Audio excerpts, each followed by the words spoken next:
네, 조 바이든 미국 새 대통령이 취임 직후부터 국정 운영의 고삐를 바짝 쬐는 모습입니다. 이런 가운데 미국 백악관이 북한 핵 문제를 언급하며 새 전략이라는 단어를 사용해 주목됩니다. 네, 바이든 정부의 향후 정책과 전망 그리고 한반도 정세까지 함께 짚어보도록 하겠습니다.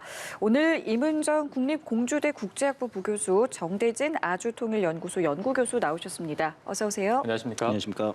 네.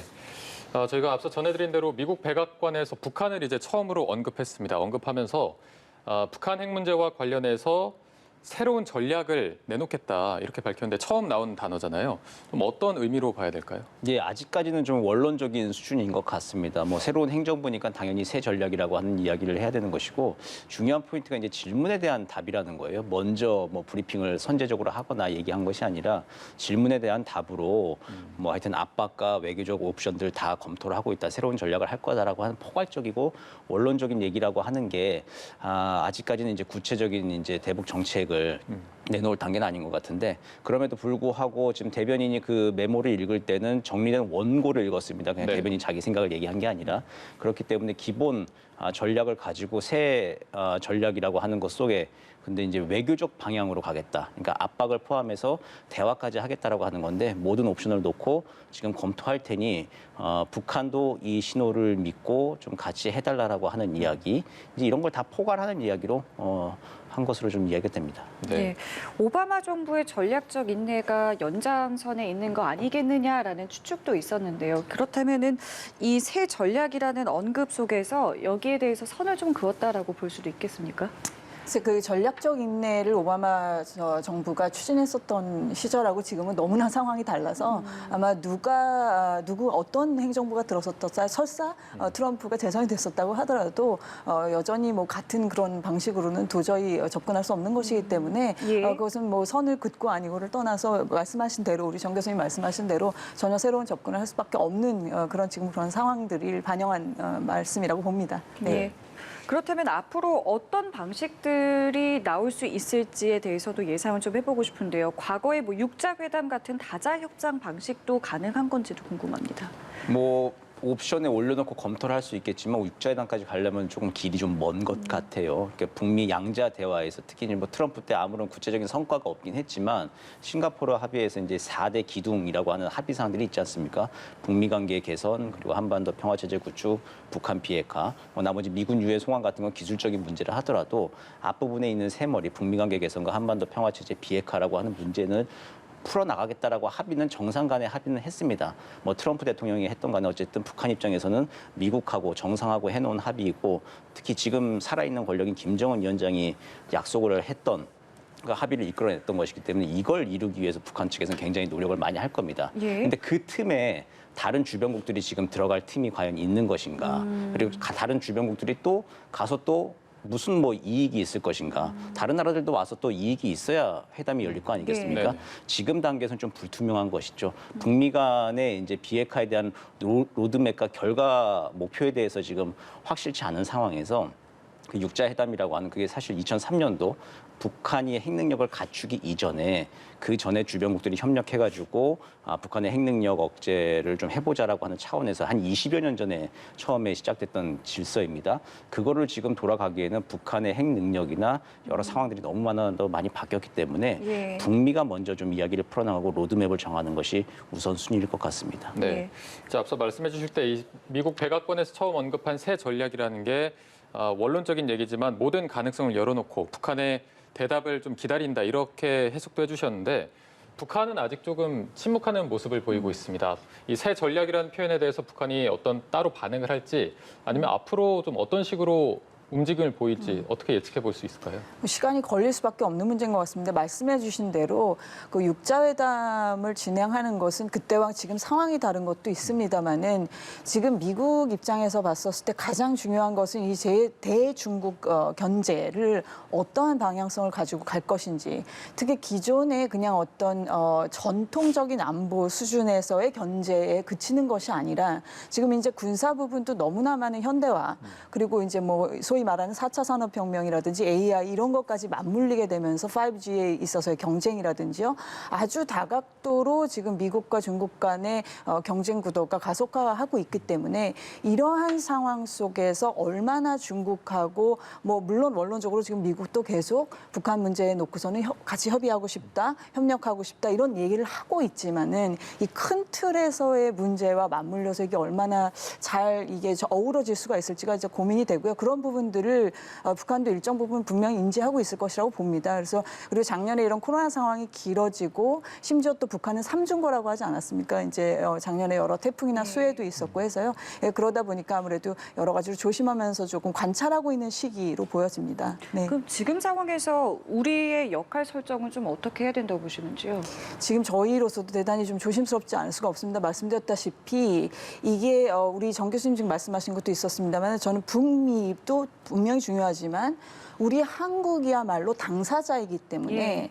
구체적으로 비핵화에 있어서 어떠한 단계를 가지고 갈 필요가 있다. 이런 로드맵을 우리가 사실은 선제적으로 제안할 필요가 분명히 있습니다. 이게 어떤 그냥 당위론에서 끝나는 것이 아니라 그리고 북한하고 미국이 만나서 풀어보십시오라는 거 정도에서 그쳐서는 절대 안 되고 우리나라가 가지고 있는 구체적인 로드맵을 내놔야 되는데 그 부분에 있어서 조금 조심스럽지만 조율을 하는 그 시기로 올해 상반기를 좀 삼아주셨으면 하는 그런 개인적인 바람이 있습니다. 우리 정부에 대해서. 네. 알겠습니다. 자, 그리고 바이든 대통령이요. 이 백악관에 입성하자마자 굉장히 많은 정책 드라이브를 걸고 있습니다. 이제 그 중에 하나로 경제 구제 행정 명령에도 서명을 했습니다. 이 모습 좀 어떻게 보셨는지요? 네, 뭐 전 국민들한테 지난번에 갔던 뭐 600달러 정도는 부족하니까 거의 2,000달러 상당의 돈들이 다 이제 거의 헬리콥터처럼 푸는 것이죠. 현금을 이제 풀고 그리고 이제 부양을 좀 할 수밖에 없는 것이죠. 그 지금 상태에선 코로나19의 타격이 워낙 심하기 때문에 워타임이라고 하는 표현을 미국 외신들은 많이 쓰더라고요. 바이든 본인도 쓰고 그러니까 전시 상황인 것이죠. 2차 대전 때 사망자보다 더 많은 숫자가 1년 사이에 지금 사망자가 생겼기 때문에 미국 국내에서는 지금 전쟁 상황이나 마찬가지입니다. 이 상황을 어쨌든 경기 부양을 통해서 먹고 사는 문제 일단 해결을 해야 되는 것이고 그 다음에 코로나 극복을 하고 다시 미국이 돌아왔다고 전 세계에 선포는 했는데 과거의 미국과 달리 굉장히 미국 자체가 코로나에 걸려가지고 지금 상당히 예. 쇠약한 상태처럼 돼버린 거죠. 그걸 다시 회복해야 되는 문제이기 때문에 한 100일간은 원래 허니문 밀월 기간이라고 합니다. 한 100일 정도는 새로 대통령이 취임을 해서 새로운 행정명령이나 뭔가 정책 드라이브를 걸 때 의회나 시민들이나 여론이 다 기다려주는 기간입니다. 이때 어쨌든 정책 드라이브를 걸어서 성과의 기초를 좀 다져놔야 하는 것이죠. 그렇기 때문에 굉장히 바쁘게 움직이고 있는 것입니다. 네, 코로나나 경제 상황이 그만큼 심각하기 때문에 국정 드라이브를 강하게 걸고 있고 또 트럼프 행정부의 어떤 모습을 지우는 작업이다 이런 분석도 있어서요.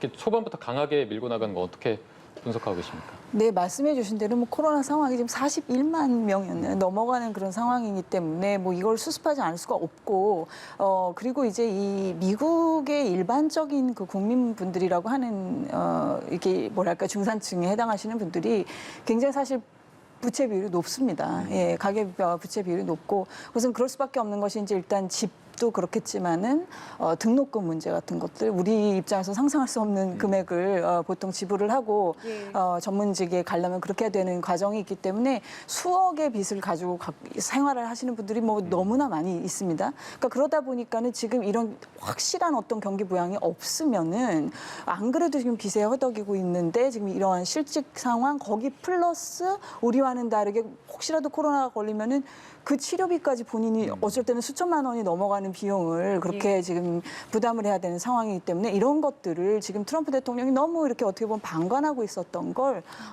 속히 수습하지 않으면 한 발짝도 더 앞으로 나아갈 수 없다는 절실함이 있으실 거라고 봅니다. 예. 네. 어떤 부분이 특히나 이 트럼프 행정부와는 좀 많이 다를 거라고 보시는지요? 이제 어제도 그랬지만 이제 첫날 그 바로 다음 날이었었죠. 이제 17개 처음으로 행정명령을 이렇게 서명하셨을 때 보니까 그 중에 이제 한 9개 정도가 트럼프 행정부의 결정을 뒤집는 예. 것이었었고 그중에서 또 흥미로웠던 것은 한 5개가 이민 정책, 거기에 이제 센서스라고 해서 인구 조사에 관련된 것도 하나 있고 뭐 윤리에 관련된 것, 윤리도 어떻게 보면 넓은 틀에서 인종 문제랑 상관이 있는 문제니까요. 그래서 그것도 한 과반 이상이 넓게 봤었을 때 이 인종 갈등 문제와 상관이 있는 거를 다 사인을 하셨단 말이에요. 그러니까 그만큼 지금 이 코로나 경제 플러스 이 내부적으로 인종 갈등이 심한 상황이기 때문에 이런 것들을 지금 아우르고 가시려고는 하는데 예. 지금 좀 걱정이 되는 것은 이 이민 정책, 지금 뭐 과테말라 뭐 이런 뭐 엄청난 숫자의 분들이 오고 있는 그런 영상들이 나오잖아요. 그래서 그런 것들을 보니까 이제 공화당에서도 굉장히 좀 주저하고 걱정하고 이거 어떻게 되나 이런 것들이 있는 것 같아서 이 이민 문제에 관련, 특히 인종 문제에 관련해서 예.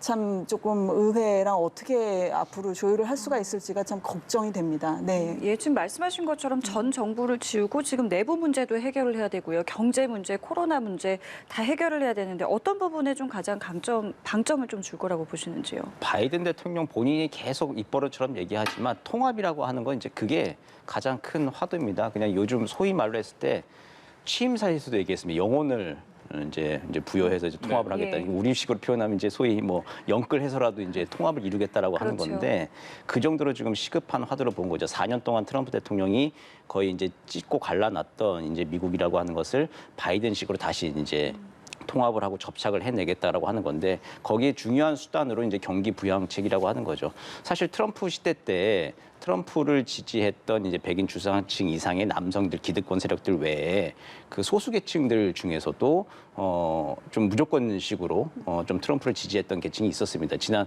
대선 때도 히스패닉계 표가 상당히 의외로 좀 많이 나왔습니다. 이제 그렇지만 실제로 이제 미국이 저복지 국가잖아요. 저희가 알다시피 거기에 혜택을 못 받던 계층이었음에도 불구하고 트럼프를 무조건적으로 지지하던 계층에 실제로 미국이라고 하는 정부가 움직여서 손길을 내세워주고 그럼으로써 이제 미국이라고 하는 정체성을 새롭게 만들어 나가려고 하는 것 바이든 대통령이 아마 추구하는 바일 테고요. 그거를 지금 짧은 기간 안에 대규모 경기 부양 등을 통해서 아마 좀 이루려고 노력을 하고 있는 것 같습니다. 네, 알겠습니다.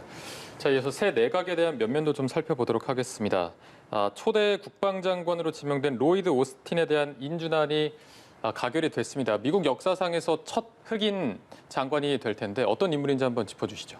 전통 군인 출신이죠. 얼마 전까지만 해도 중부 사령관을 지내면서 특히 2010년도부터 11년, 12년까지 이제 중동 지역의 사령관을 맡았습니다. 한 40년 거의 군복무를. 그렇죠. 군복무하는데 거의 다 현장에 계속 있었어요. 네. 현장 작전통이고 그리고 바이든이 부통령 하던 시절에 이제 그 중동의 현장 사령관 역할을 하면서 바이든 부통령과 호흡을 좀 맞췄던 적이 있습니다. 그리고 이번에 그 국방장관으로 오르는 데에도 아직 그 전역한 지 4년밖에 안 됐습니다. 미국은 국가안보법, 국가보안법이 아니라 국가안보법에 따르면은 전역하고 7년 넘어야 국방장관이 될 수 있거든요. 국방문민화 예. 때문에. 그런데 이제 4년밖에 안 됐는데 이제 이거를 그 미국 의회에서 면제 그 유예를 좀 해주고 해서 이번에 국방장관이 됐습니다.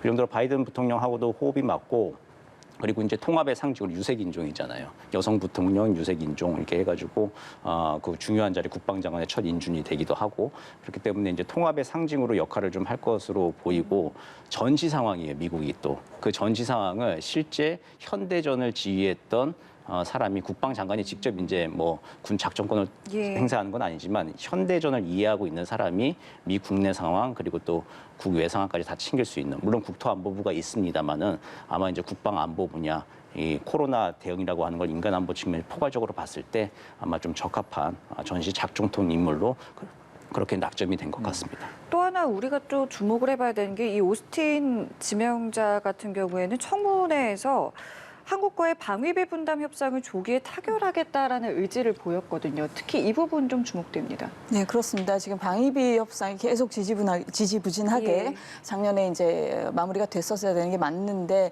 지금까지 이렇게 끌어오고 있는데요. 뭐 아시다시피 제가 더 반복하지 않아도 아시다시피 뭐 트럼프 대통령이 너무 과도한 것을 이제 요구를 했다가 50%로 낮추고 우리는 이제 13% 얘기하고 이런 상황에서 지금 여기까지 왔는데요. 예. 요것을 이제 마무리를 빨리 짓고 싶다라는 그 마음을 표현하신 거는 이런 문제에 지금 발목이 잡혀서 미국이 더 지금 큰 그림을 빨리빨리 짜고 앞으로 나아가는 거에 더 이상 여기에 붙잡혀 있을 수 없다. 뭐 이런 아마 심중의 그런 생각도 좀 드러난 발언이 아니겠는가 싶고요. 한 가지 더 말씀을 드리자면 이제 그 미셸 플러노이라는 여성분이 또 하나의 국방장관 후보로서도 좀 거론이 되시기도 했었었는데 이제 그분 같은 경우도 뭐 여러 가지 갑론을박이 있었던 모양입니다만은 너무 이제 이 방산업 쪽이랑 관련이 깊고 이제 그런 것들 때문에 필요 이상의 좀 강경 노선을 취하는 게 아니냐 뭐 이런 우려도 있었던 모양이더라고요. 그러니까 그런 분에 비해서 말씀해주신 대로 아주 정통성이 있는 군인을 내세우신 것이기 때문에 현장을 잘 아시는 분이니까 합리적인 선에서 마무리를 할 수 있도록 우리 요구가 충분히 받아들이는 선에서 요구될 수 있도록 되지 않겠나라고 봅니다. 네. 그리고 앞서 통합의 상징으로 또 언급하셨던 인물이 카멀라 해리스 부통령이지 않겠습니까? 많은 뭐 처음이라는 타이틀을 달고 있는데 외신 보도가 미국 역사상 가장 강력한 실세 부통령이 될 것이다 이런 관측이 있어서요. 앞으로 좀 어떤 역할을 하게 될 거라고 보십니까? 바이든 후보 당시에도 상당히 굉장히 좋은 보완제 역할을 했는데 지금 바이든 후보가 워낙 고령이다 보니까 네네. 늘 주목하는 점이 카멜라 해리스 부통령이 상당히 많은 역할을 할 것이다라고 이제 보는 것이죠. 근데 이제 해리스 부통령 스스로가 고도의 또 정치인 출신이기 때문에 역할에 있어서의 수위 조절을 할 것으로 생각이 됩니다. 지금은 바이든의 시간입니다. 어쨌든 정권 초기에는 바이든 대통령 중심으로 해서 통합 그리고 이제 미국의 경기 부양 등등에 있어서 대통령 중심으로 대통령이 화면에 더 많이 나오고 대통령이 아젠다를 이끌어 나가는 데 있어서 충실하게 역할을 좀 해줄 것이고 그리고 이제 그 해리스 부통령 스스로가 거기에 대해서 이제 수위 역할 조절을 좀 할 줄 알 겁니다. 그게 이제 자기가 사는 길이라고 아마 생각을 할 수 있을 것이고요. 네. 그럼에도 불구하고 이제 젊은 부통령으로서 이제 고령의 대통령의 역할 이미지들을 좀 쇄신해야 되거나 뭐 안정적으로 좀 보완을 해야 될 때가 온다면은 그땐 또 과감하게 좀 나서겠죠. 그렇기 때문에 이제 지금 바이든 대통령 같은 경우에는 지금 4년 뒤에 출마한다 안 한다 이제 그런 얘기들이 설왕설래가 좀 많이 네네. 있죠. 그런 그 가운데서 언제나 다음 대통령으로서 늘 이제 블루칩으로서의 역할을 하게 될 겁니다. 예. 자, 그리고 마지막으로요. 이 트럼프 전 대통령의 탄핵과 관련해서 좀 질문을 드려보겠습니다. 이게 실현 가능성에 대해서 참 여러 가지 이야기들이 현재 나오고 있습니다. 일단 뭐 공화당에서도 이탈표가 나와야 되는 상황이고요. 앞으로 좀 어떻게 전개될 거라고 보시는지요? 글쎄 말입니다. 미국 역사상 처음으로 이제 두 번째 탄핵 소추가 가결이 된 그런 어떻게 보면 오명을 안게 되셨는데 말씀하셨다시피 17명이죠. 67표가 필요하니까요. 상원에서 이제 상원이라는 것은 지금 일단 법원의 기능으로서 이것을 소추된 탄핵안을 이렇게 승인을 하느냐 마느냐의 문제인데 예. 어쨌든 그 17명의 이탈표가 있을 수 있겠냐는 진짜 좀 지켜봐야 될 문제고요. 한 가지 더 말씀을 드리자면은 민주당 지금 정권 입장에서는 공화당하고 협치를 안 할래 안 할 수가 없는 상황 아니겠습니까? 지금 상원이 완벽하게 지금 50대 50 물론 이제 부통령이 의장 역할을 하니까 캐스팅 보트가 되지만은 네. 그럼에도 불구하고 완전히 양분이 되어 있는 상황이고 지금 엄청난 금액의 이런 경기 부양을 해야 되는 금액들, 뭐 여러 가지 지금 상원에서 조율을 같이 하지 않으면 안 되는 상황들이 있기 때문에 이 상황 하나로 인해서 너무 파국으로 치닫는 것은 서로 조심하지 않을까 하는 것이 저 개인적인 좀 분석이기는 합니다. 네. 정 교수께서는 탄핵 가능성 어느 정도로 보십니까? 공화당 상원 의원들이 아마 좀 내심 찬성을 많이 할 겁니다. 다음에 아예 실제 이탈표가 좀 그렇죠. 좀 있을 건데 트럼프 대통령이 모두 못 나오도록 네. 아예 좀 공화당 이탈표들이 있을 건데 그러면 이제 상원에서는 이게 타의를 이루게 되겠죠. 말씀하신 대로. 예. 그래서 이제 카멜라 해리스 부통령 역할이 중요한데 부통령이 상원 의장으로서 캐스팅 보트를 쥐고 있습니다. 그러니까 부통령 해리스가 다음 대통령 이제 트럼프가 또 만약에 해리스건 바이든이건 민주당 입장에 트럼프랑 또 맞선다라고 하는 건 미국을 다시 찢어놓는 것이거든요. 그렇기 때문에 눌러 앉혀야 되는데 거기에 또 해리스 부통령이 어떤 조율 능력을 보여줄지 그것도 실세 부통령으로서의 아마 관전 포인트가 될 것 같습니다. 예, 알겠습니다. 저희 두 분과의 말씀 여기서 마무리 짓겠습니다. 지금까지 이문정 국립공주대 국제학부 부교수, 정대진 아주통일연구소 연구교수와 함께했습니다. 말씀 감사합니다. 고맙습니다.